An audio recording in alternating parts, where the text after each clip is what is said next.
রামচন্দ্র ইচ্ছা করলে তো রাবণকে ভূমিসাৎ করে দিতে পারতেন, অবাস্তব, অকল্পনা। তাই রামচন্দ্রকে বনবাসী গিরিবাসী ভাইদেরকে সংগঠিত করে তাদের এঁঠো খেয়ে প্রবল প্রতাপ রাবণের বিরুদ্ধে লড়াই করতে হয়েছিল, অসম লড়াই।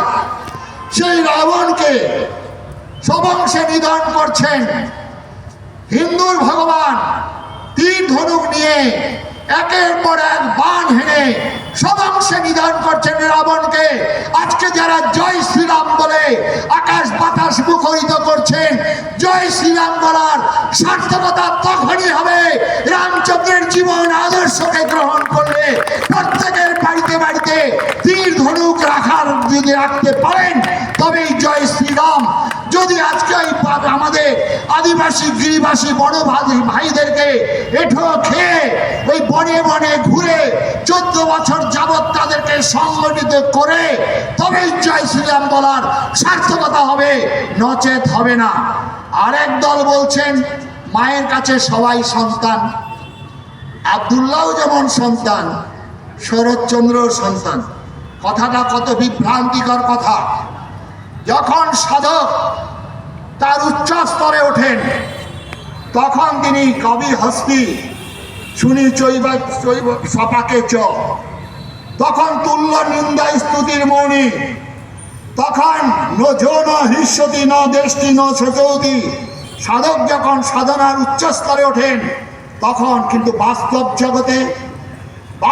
জগতে এটা প্রয়োগ করলে কি হবে? তাহলে মা দুর্গা, তাহলে কেন মা দুর্গার কি জ্ঞান কম ছিল?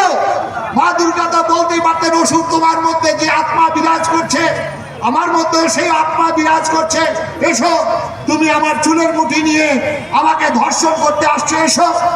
তাহলে তো আজকে যেখানে সন্দেশখালী, আজকে যে আরজি করের ঘটনা, আজকে সেই ফোনটি তাহলে কি বলবে? তাহলে সেই সন্তান কি তার মায়ের সন্তান? তাহলে মা দুর্গা কেন অসুরকে পদতলে ফেলে তার বুকে ত্রিশূল বিদ্ধ করে তাহলে কেন করলেন? আজকে এইসব কথা বলে আমাদের বিভ্রান্ত সৃষ্টি করেন। সুতরাং সাধক ব্যক্তিগত সাধনায় যদি কোনো জায়গায় পৌঁছন তখন এটা রাষ্ট্রক্ষেত্রে প্রয়োজন, রাষ্ট্রক্ষেত্রে প্রয়োগ করলে মহা ভুল হবে।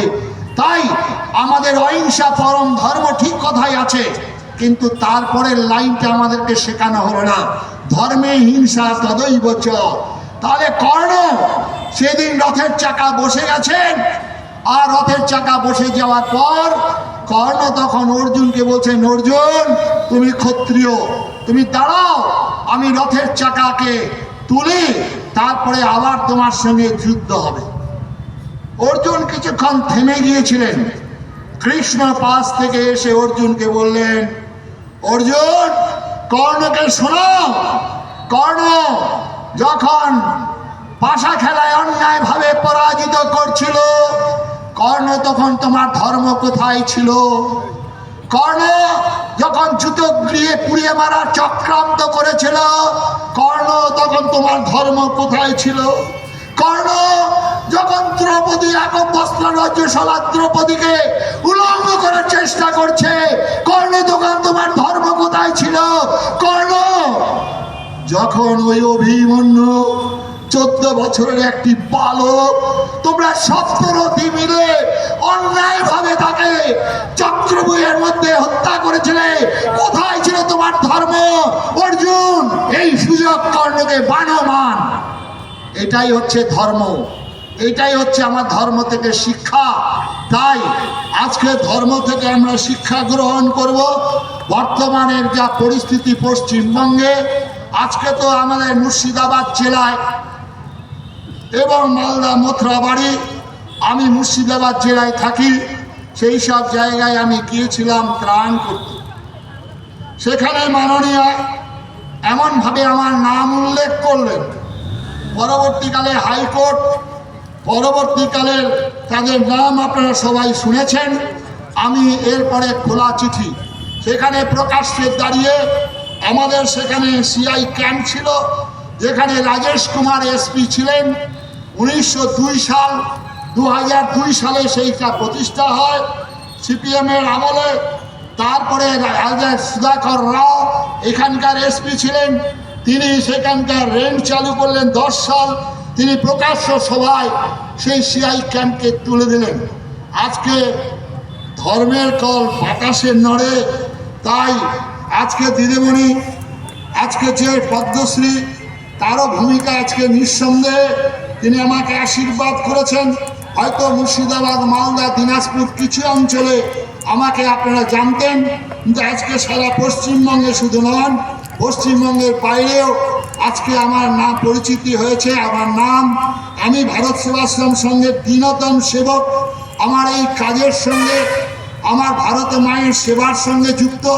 আমার গুরু বলেছেন, লোকে জপ করে রুদ্রাক্ষের মালায়, কাঠের মালায়, তুলসীর মালায়, আমি আজীবন করে জাতি গঠন, জাতি গঠন, জাতি গঠনের মালায় আমি সেই গুরুর শিষ্য। আমার জীবন নিবেদিত আচার্য স্বামী প্রণবানন্দজি মহারাজের চরণে, ভারত সেবাশ্রম সংঘের সেবায় এবং ভারত মায়ের সেবায় আমার জীবন নিয়োজিত। আপনারা সবাই আশীর্বাদ করুন।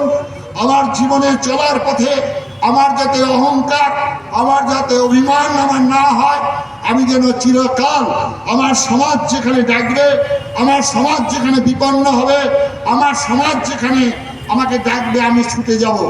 আজকে বড়লোকের বাড়িতে অ্যালসেশিয়ান কুকুরগুলো পোষা থাকে, সেখানে মাছ পাখার তলে ঘুমোয়, লভ্যচস্য খায়। আর এই বড়লোকের বাড়ির দুমুঠো ফেলে দেওয়া অন্ন খায় নেড়া কুত্তাগুলো। যারা যখন গ্রামে ডাকাত আসে, চোর আসে, এই নেড়া কুত্তাগুলো ঘেউ ঘেউ করে ভোগে। আজকে আপনাদের ফেলে দেওয়া অন্ন খেয়ে আমার দুমুঠো এই গৈরিক কাপড়, আমার আশ্রমের প্রত্যেকটা ঈদ, তাই আমরা না খেতে কুকুরের মতো ঘেউ ঘেউ করে চিৎকার করে করে বলি, ওরে বাঙালি, ওরে হিন্দু বাঙালি, একটু জাগো, একটু জাগো। এই কাতর প্রার্থনা নিয়ে গ্রামে গঞ্জে ঘুরি। সাম্প্রদায়িকতা না। আজকে কেন কার্তিক মহারাজ, আজকে কেন সাধু সন্ন্যাসীরা আজকে পশ্চিমবঙ্গের 34 বছর রাজত্ব করলো, যার বিবরণ আমাদের ব্রজেন্দা বলছিলেন। কি এমন আমরা শিক্ষায়, দীক্ষায়, শিল্পে, সাহিত্যে বাঙালি নাকি শ্রেষ্ঠ, যে বাঙালি নাকি বুদ্ধিজীবী, যে বাঙালি নাকি রাজনীতিতে শ্রেষ্ঠ, কেমন আমরা হলাম 34 বছর একটা জাতি পঙ্গু হয়ে গেল। তারপরে প্রথম ছিল 2 দশক, যারা আমাদের সঙ্গে বিশ্বাসঘাতকতা করলেন, যারা টু নেশন থিওরিতে দেশ বিভাজন করলো, তাকে রেখে দিলাম 2 দশক। তারপরে যাকে রাখা হলো, আমি এর উন্নয়নের সম্পর্কে আমার কোনো বিরোধিতা নেই। আজকে 26,000 চাকরি চলে গেল কি থাকলো, তারও আমি বিরোধিতা করছি না, তারও পক্ষে বিপক্ষে সওয়াল করব না, তার জন্য আপনারা বুঝে নেবেন। কিন্তু আমার প্রশ্ন, একদল একজন এমএলএ তিনি নির্বাচিত হয়েছেন, তিনি সংবিধান স্পর্শ করে শপথ গ্রহণ করেছেন, প্রকাশ্য সভায় বললেন আমরা 70%, 30% 2 ঘন্টার মধ্যে গঙ্গায় ভাসিয়ে দেব।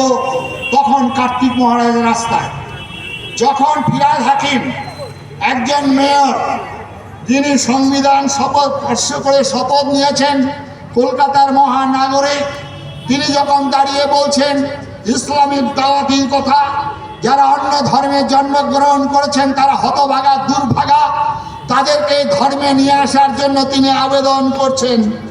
আমি তখন কার্তিক মহারাজ রাস্তা, আজকে যখন কলকাতার বুকে ধর্মতলায় দাঁড়িয়ে ওই সুরাবুদ্দির মতো, জিন্নার মতো বক্তব্য রেখে বলছেন আগে আমরা জেলায় জেলায় স্তব্ধ করে দিচ্ছি, এরপরে কলকাতাকে স্তব্ধ করব, এমন বক্তব্য রাখছেন যে মেহেরবান এসে ফায়দা করো, ফায়দা নোটো, জনসংখ্যার বৃদ্ধি দিয়ে আমরা আবার দেশ দখল করব। তখন কার্তিক মহারাজ পথে।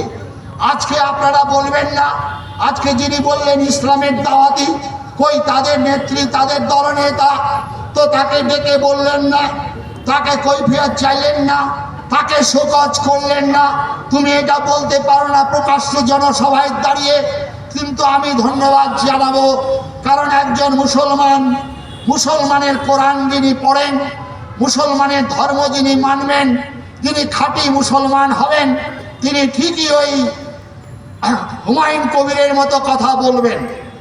যদি একজন এরকম ইসলাম ধর্মের মানুষ হন, ফিরহাদ হাকিম যেটা বলেছেন ঠিকই তো তিনি এই কথা বলেছেন, তিনি ভালো কথা বলেছেন, সিদ্দিকুল্লাহ ভালো কথা বলেছেন। কিন্তু আপনারা হিন্দু, আপনারা কি আপনারা সনাতন ধর্মের সম্পর্কে গর্ব নেই? সনাতন ধর্ম সম্পর্কে আপনি জানেন না, তাই সনাতন ধর্ম সম্পর্কে যদি এই কথা বলতো তাহলে বিবেকানন্দ যখন ওই সমুদ্রের ব্যাঙ আর কুয়োর ব্যাঙ বলে উদাহরণ দিয়েছিলেন, আজকে সেই সমুদ্রের ব্যাঙ যারা কুয়োতে পড়ে গেছেন বলছেন তোমার সমুদ্রটা কত বড়, কুয়োর ব্যাঙ লাফ দিয়ে বলছেন এত বড়।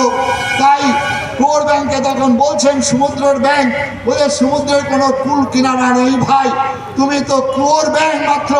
তাই ফিরহাদ হাকিমকে জানিয়ে দিন আপনারা শুধু কুয়োর ব্যাঙ। আজকের নর্মদায় আজকে পুকুরের ডোবায় তুমি স্নান করেছো, এসো ভাই সমুদ্র। সনাতন ধর্ম, যে ধর্মের মানুষ বলেন সর্বেশাং মঙ্গলাং ভূয়াৎ, যে ধর্মের মানুষ বলেন অখণ্ড মণ্ডলাকারম ব্যক্তম যেন চরাচরম, যে ধর্মের মানুষ বলেন সর্বমঙ্গল মঙ্গলে, যে ধর্মের মানুষ বলেন নম ব্রহ্মণ্য দেবায় গো ব্রাহ্মণ হিতায় চ, যে ধর্মের মানুষ বলেন অতীত কুলকটিনাং সত্যদ্বীপে বাসিনাং, যে ধর্মের মানুষ একটা গাছকে পুজো করে, যে ধর্মের মানুষ একটা বিষধর সাপকে পুজো করে, যে ধর্মের মানুষ একটা পাথরকে দুধ কলা দিয়ে পুজো করে, সে ধর্মের মানুষ কখনো সাম্প্রদায়িক হয় না ভাই, সে ধর্মের মানুষ কখনো সংকীর্ণ হয় না। আজকে আমার ঘরে আগুন লেগেছে, আমি কার্তিক মহারাজ সেই ঘরের আগুন তো আমি নেভাবো।